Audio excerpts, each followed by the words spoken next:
Hello, I'm up. It's 4 in the morning and I'm sick on candy. I'm an idiot. Whatever. I bought 2 big ass bags. I'm almost done with it. Fucking retard. Anyway, this is a request about China. What do I think about China? And China's talk of taking over not New Zealand, Taiwan. I saw a video to prep for this video. I got the request like yesterday or something. And to prep for this video, I saw infographics show what it would look like if China tried to invade Taiwan. And then I saw Guilang 86. Is that what he's called? He does the videos with Serpenteza, the 2 guys who lived in China for about like 10 years. Serpenteza's from South Africa, and this dude Guilo is 86 from America. And they're talking about Chinese propaganda, and I've seen a bunch of both of those guys' videos. So, my tongue from the candy. Yeah, they're saying that Chinese propaganda is like wicked, way hardcore, like worst case scenario. To quote him, 1984 on steroids, and they're killing all the Uyghurs out in Western China, and then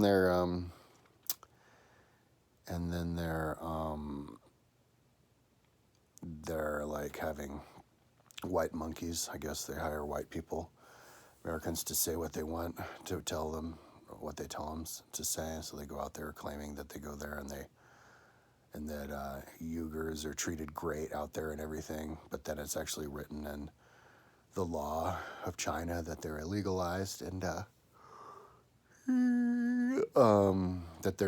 now they've got most of Chinese people thinking that coronavirus came from America, and so it's kind of like basically like North Korea. I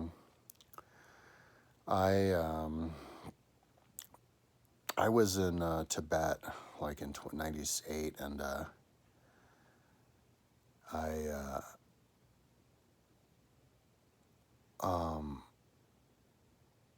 oh yeah, I couldn't get money when I got to Lhasa, so I had to fly back, and they had this worker at the hotel like go invite me out to have lunch. I think he was like working for the government. They wanted like spying on me or something, but that back then, there were 9 million Chinese in Tibet and only 7 million actual Tibetans. And they have this. They're showing this clip of this white monkey, goofy-looking American guy, and they're really creepy. All the white monkey people, saying that he had all kinds of, because he lived in China, he had all kinds of friends from all over, and that his friends' parents were talking about how everybody in Tibet was happy that China came over because the Tibetan monks were oppressing everybody and they skinned his grandfather, and used his skin as a jacket and stuff. And yeah, so big time propaganda, and I have that attitude about him. Also, I was in Korea teaching English for 6 months, and I don't like how they do business. I heard horror story after horror story, and when I went there, I got hired to teach English for 1.8, and then I go in my first day of work, and she's like, "Oh, it's actually 1.5." I'm like, "What?" And I go in the next day, she's like, "Oh yeah, it's actually 1.1." And I'm like, "What the fuck is going on here?" And I should have come in and be like, "Give me 2," because I was actually on the phone, and somebody was actually begging me. She even said please to go and work for them, but I wanted to work with little kids. So I went in and said I'd do it for 1.5, which is stupid. But anyway, and then other people trying to hire you, they tried to pay me like $2 an hour at one job, and some other lady tried to give me this huge guilt trip because I didn't have a college degree at the time, and so I don't like Koreans. I don't like how they do business, and they're pretty authoritative too. So so here, this is what my thought about China and Taiwan is.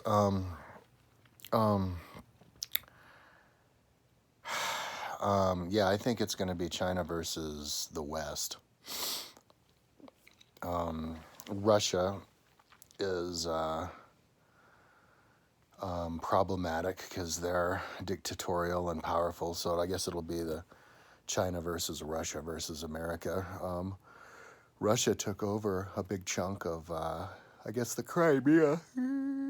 It took over a big chunk of Ukraine, and a couple of years ago, and people are freaking out, thinking maybe they're going to try to take over the Baltic countries and like Lithuania, Latvia, and Estonia, and which are democratic countries now, and have like a resurgence of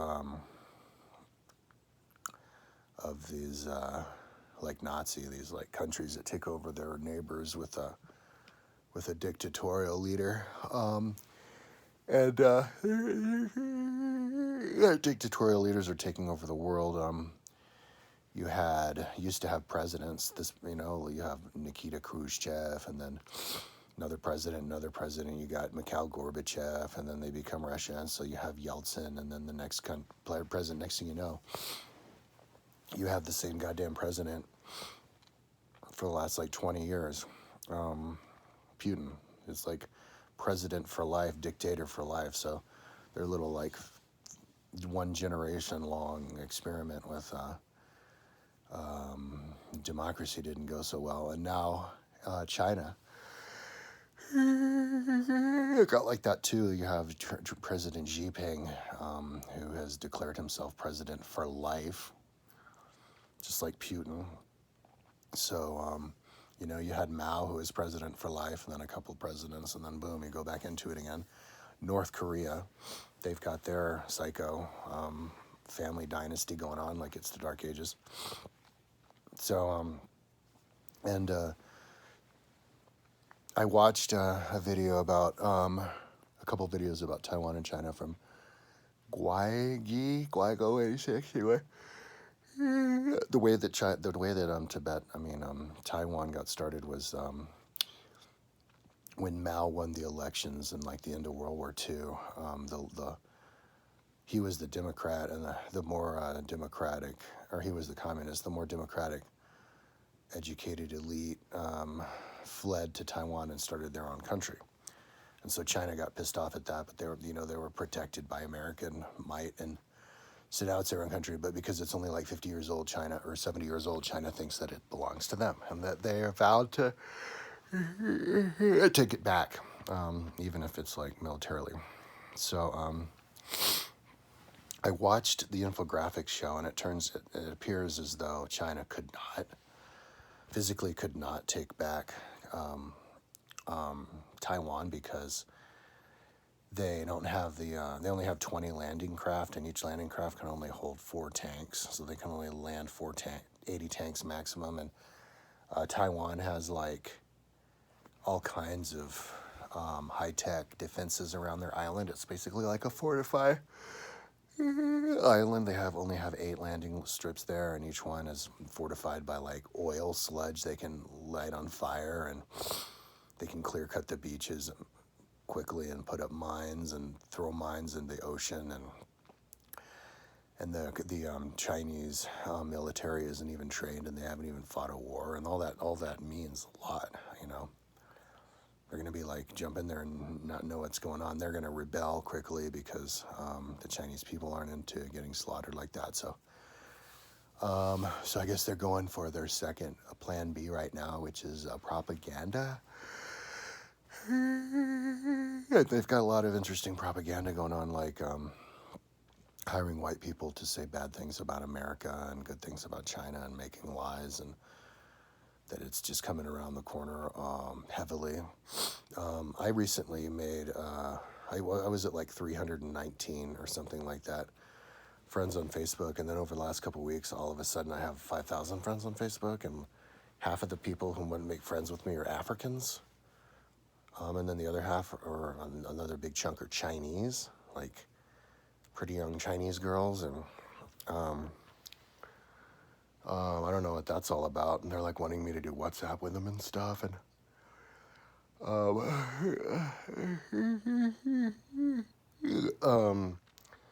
and I would send a lot of them like my email. I mean, not my email, my website, and they'll go, "What's that? I don't know that. I can't see that." So I think like they couldn't even look at my website. Like my website switched off in China. It's got turned off. And social media is switched off in China. I think YouTube and all of them are. And that's why we were gonna. And then they make TikTok, and I guess we were gonna ban TikTok because they think they're using it as a spy because they can controlled by the government. They can take all of our secrets and stuff from people's TikToks. I think they banned American military from using it. But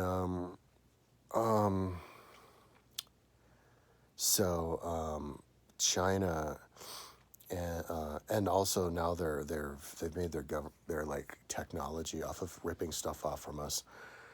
We have they have a place called like I can't remember what it's called, but it's a city that was built out of a swamp just in the last 30 years, and now it's a huge city. You know, it's like 40 years ago it was just a swamp, and it's where everybody comes together to build all sorts of different devices. Putting devices together in here and there because it's like they don't have the same copyright laws. You can just use whatever you want, and it makes good breeding ground for like making lots of little like gizmos and gadgets electronically. But they're also doing lots of like basically robbery, like back engineering old Nintendos and then reselling the thing and calling it a Nintendo, and then calling it an Apple, and then even robbing the actual game and making your own game off of their characters and yeah. But at the same time, we make a lot of money off of them, like their movie, Fast and Furious movie or whatever. These action movies, like half the money or what most of the money is made in China. So, so what is my outlook on the future of all this and like where we should stand? Well, I think there's a problem because the fact that they've been saving so much money by robbing all of our technology that we spent so much time researching, developing, and creating, and then they just rob it from us, taking shortcuts. And then if they manage to get ahead of us with technology, I think that's akin to getting ahead and like economically with their silk roads that they're making, the big train tracks and stuff across Eurasia. I think that can pose a serious threat and make them number one country in the world. And but it would be based off of just cheating and bad business practices. So that's just kind of like a bad seed, for a bad future. Especially if they have more power than us and they can basically like get more and more powerful and then just maybe take over the whole world. So what I think we need to do about it and what I think we're doing about it, I think that the elite of America, or hopefully the elite of America, in a lot of ways have kind of declared war on China. I think we should declare war on China, and in the way that we're trying to. It's like a space race. It's a war to get to space. We're realizing that the moon is made up of all this hydrogen dust that can be used to make energy. Like one space shuttle cargo full can power America like 2 months or something like that.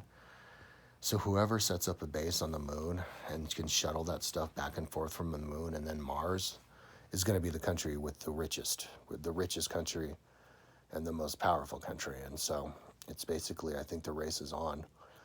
We beat Russia and then Russia fizzled out, but now it's a new space race against China. And so that's, but the problem with that is if like it's a war, right?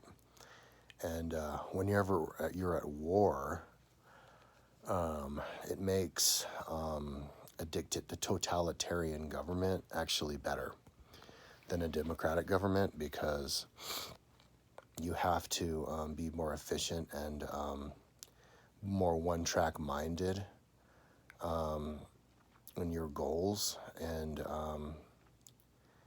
America hasn't really been, like in ancient Rome, they would have their Senate where all the different senators deliberate and everything. But whenever they have war, they get their dictator and they sign over all powers, every single power of the entire country to him, like a life of death of everybody, for like 2 weeks, and and then once they win the war, the dictator is supposed to relinquish his power and then go back to work at whatever he's done. And there's this guy named Cincinnatus from ancient Roman kingdom who did that, and he became a superstar because he gave up his power and went back to farm his 4-acre plot of land. And because a lot of times, those guys can try to stay in power and then turn the country into a kingdom. So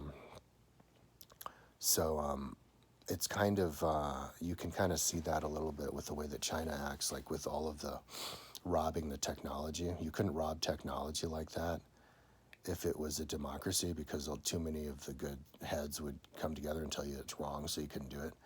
But if it's just like China is controlled by a Politburo of like 300 people. So if it's just 300 people who don't give a shit, just bad people, they can be one-track minded and focused on robbing American technology and doing what needs to be done to get themselves more powerful.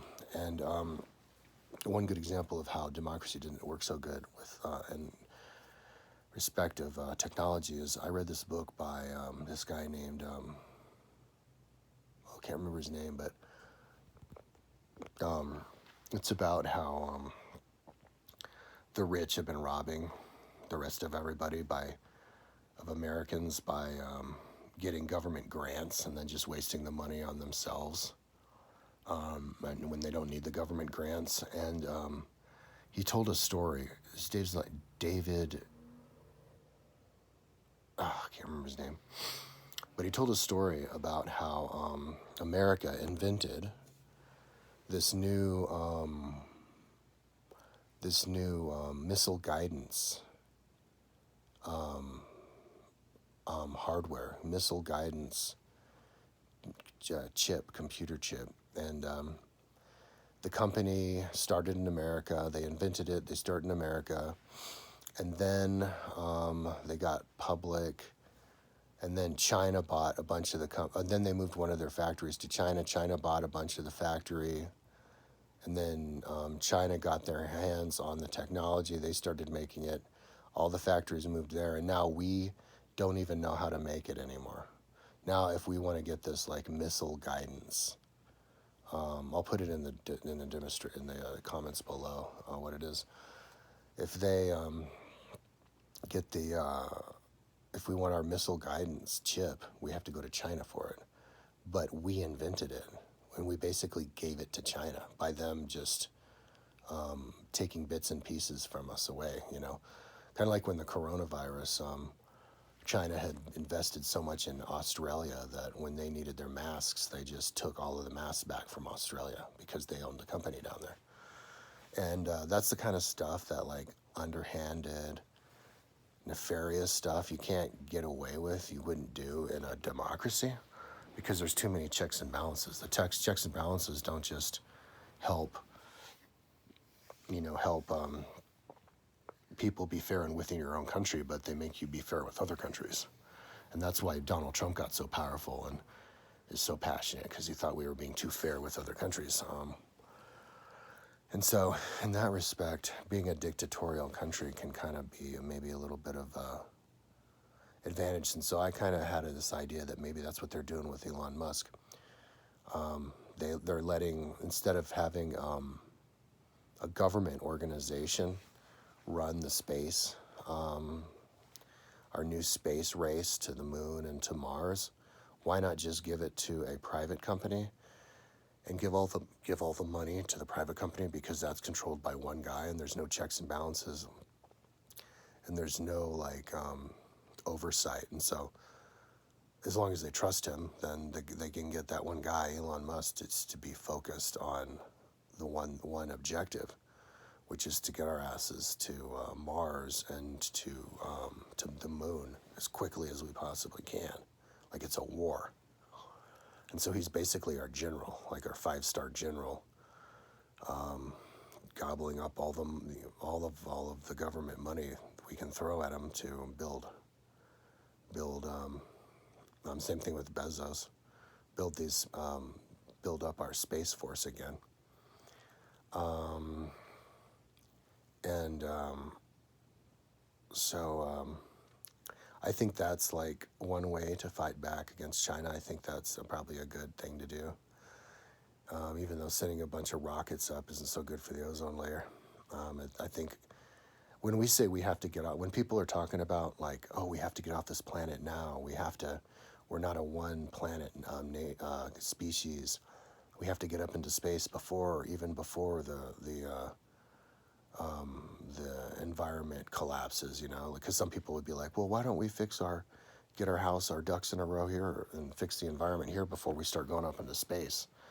And other people go, oh, no, we got it now. Well, the reason they're saying we have to do it now is because if we don't do it now, China's going to do it. And if China does it, they're going to, they're going to abuse their power and like eventually invade everybody, and like starting with Taiwan, when we can't do anything about it. The only reason they're not invading everybody is because we can do something about it. We're not going to be able to do anything about it if they're too rich and powerful, because they have a monopoly in space. So now, as far as like looking at the invasion of Taiwan in a historical context, because I know a lot of people would try to be like, China apologists would try to be like, oh, but you know, America took over countries and stuff, but that was like hundreds of years ago. You know, we live in a different world now. You'd have to compare it with now. Somebody once asked Vladimir Putin what he thought about America, and he goes, "Oh, America, they think they're so badass, but they suck because they were the ones who took over a whole continent and killed and did genocide on purpose with the blankets." He's talking about genocide with the blankets on purpose, and they're so racist how they killed everybody. They're just bad people, and it's like, I'm like, wow, you're an asshole. Then you're confused. I mean, it's just pure, blatant negative propaganda. But like China does that and manages to convince their people. But imagine what would happen if, schnatz. Hang on, this thing has gone low batteries. I thought it was charged. Thing about China is, I think it's charged. Let's try it again. Okay, anyways, if it dies, it dies. Thing about China is, oh shit, what was I talking about? China has a lot of, oh yeah, so if China takes over, ends up being successful and taking over the whole world due to their just cheating and cutting corners and being smart and not spending all their money on defense and stuff, and they end up getting to the moon before we do, and they make all the money on they're the only ones who can cart back all the moon dust, and they make their free energy, and they take over the world. Well, the people, the leaders of China are at this point going to be absolutely convinced that dictatorial country is the best way to go because they won. To the winner goes the spoils. History is written by the victors. And not just the leaders, the 300-person Politburo, but the rest of the Chinese people are going to have this national pride and think that their system's better. And then because China's so powerful, they're going to like beat everybody else into submission, and maybe they think it's right. And then next thing you know, we've got a world that's controlled by, 300-person like dictatorial super city in like Beijing.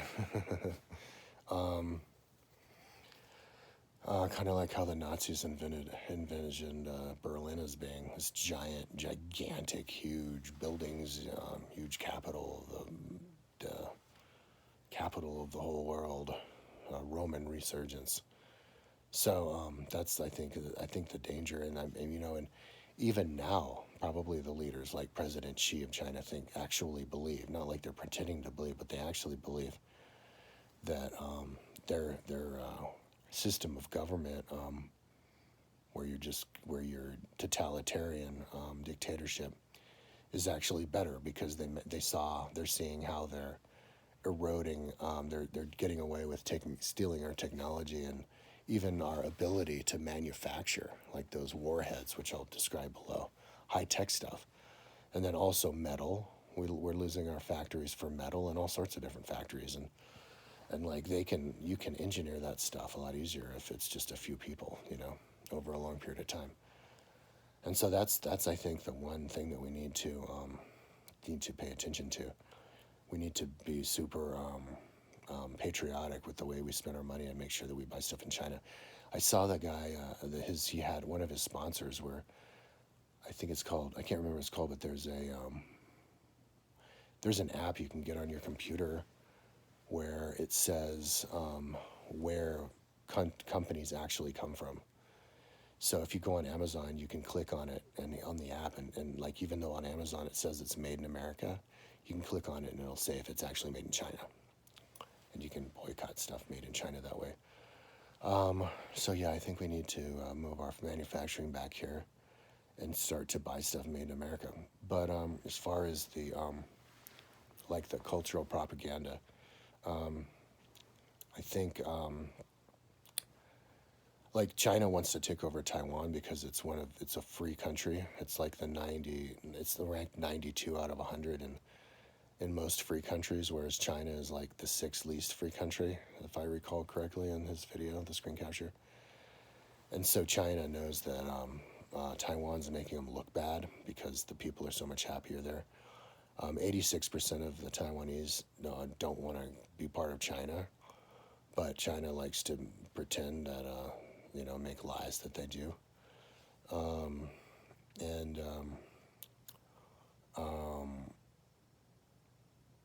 we saw, I can't remember what I was going to say, but another evidence of, oh yeah, what they did with Hong Kong. Hong Kongers are all up in arms because they're losing all of their independence as well. So I think that I think that if China tried to invade Taiwan, we should definitely fight back. Hopefully, it would be unilateral, but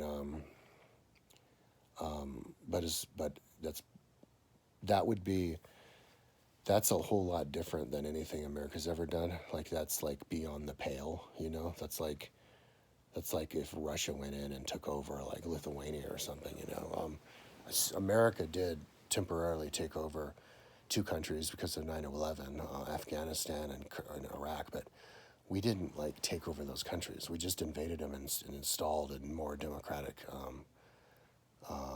form of government. That's completely different than like a country straight up invading another country because they think it's theirs.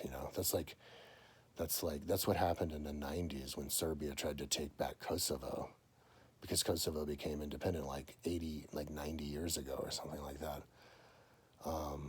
It would be only on a much larger scale. And China already took over Tibet. That was an independent country, and they went on in like 55 and just steamrolled and took over the country against breaking every law. So America, we don't do that kind of stuff unless you're talking about the friggin' 1600s. So, or like, and the people who we took over, they weren't countries. This is like this was a different world. So, I don't think they're going to have the balls for that, but if they get powerful enough, they would. So, I don't think they will really get powerful enough because they're such screw ups. Like, if China tried to invade Taiwan, they would screw it up. Like if you remember what they did in the 70s I think it was the 50s, the Great Leap Forward. They tried to figure out a way to like feed all the Chinese people, but they ended up starving everybody. They starved like 70 million people or something insane because they just did everything wrong. Like they thought that they could make more crops by killing all the birds, but the birds ate the bugs, which ate the crops.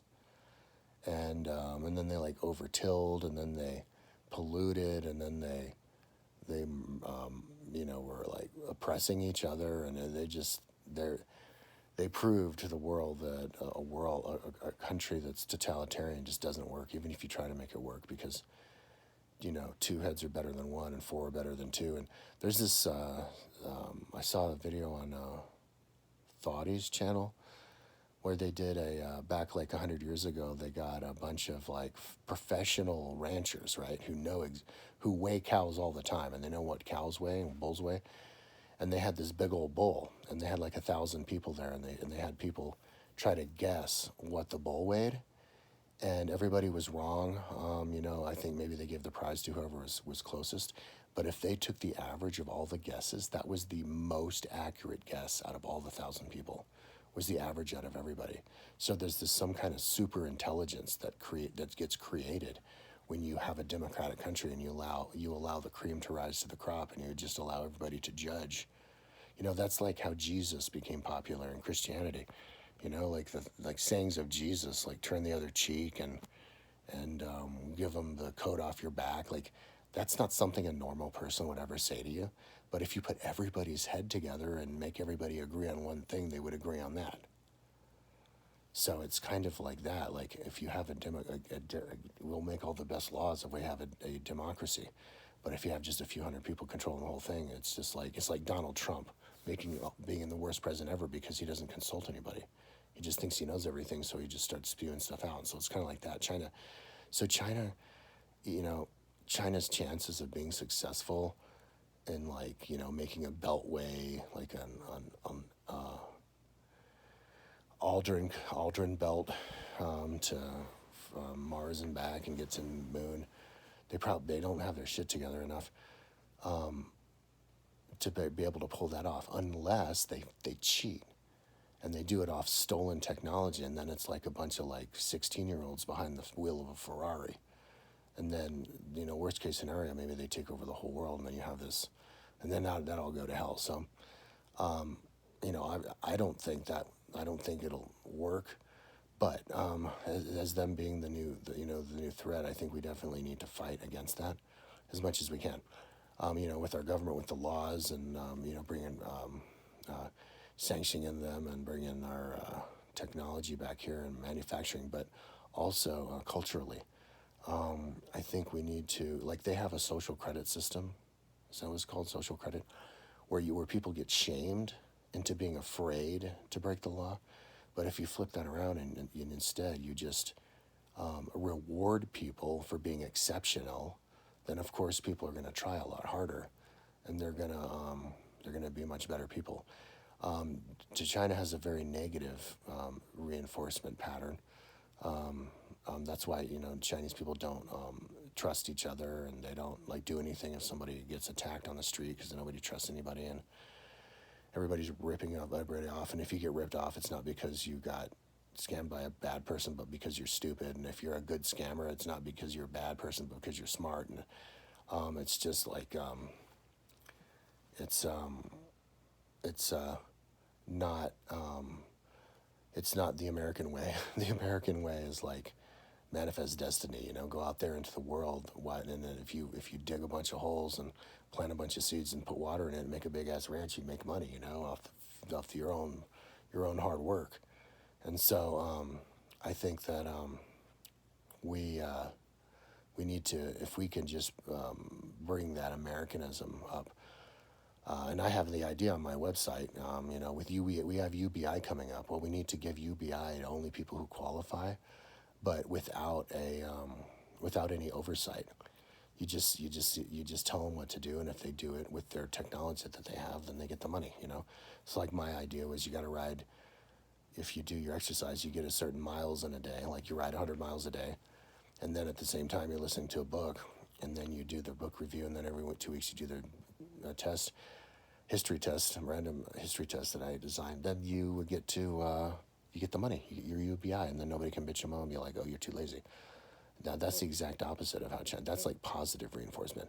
So I think we need to do that, and then just thumb our noses at China and just talk trash about China.